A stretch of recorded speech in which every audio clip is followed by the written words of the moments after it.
महाराष्ट्र में मुख्यमंत्री देवेंद्र फडणवीस की अगुवाई वाली महायुति सरकार में कैबिनेट मंत्री गणेश नाइक को नवी मुंबई की राजनीति का राजा माना जाता है। वे जिसके साथ जाते हैं वे नवी मुंबई के उसी पाले में चली जाती है।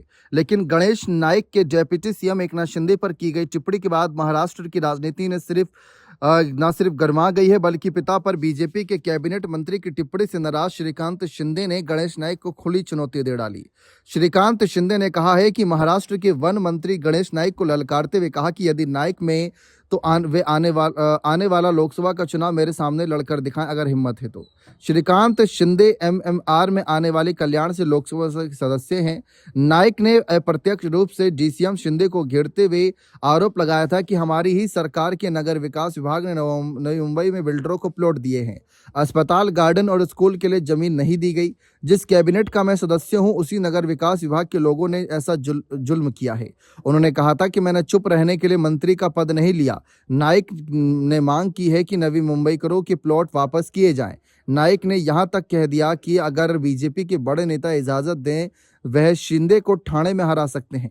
नाइक के इस अटैक पर सांसद श्रीकांत शिंदे ने जवाबी हमला बोलते हुए कि शायद नाइक अपनी याददाश्त खो चुके हैं, उनके घर में 2 बच्चे और वे खुद हैं, उन्हें इस तरह की भाषा नहीं बोलनी चाहिए। इसे अंग्रेजियों में डिमेंशिया कहते हैं। यदि वे ज़्यादा भ्रमित हो गए हैं तो उन्हें आने वाले लोकसभा चुनाव में खड़ा होना चाहिए।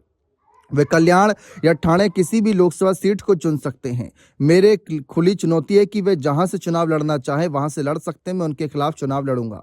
गणेश नाइक पर ठाणे से शिंदे की पार्टी से लोकसभा सदस्य नरेश महस्के ने भी निशाना साधा। उन्होंने कहा कि नाइक पर अपने दोनों बेटों का करियर बर्बाद करने का आरोप लगाया।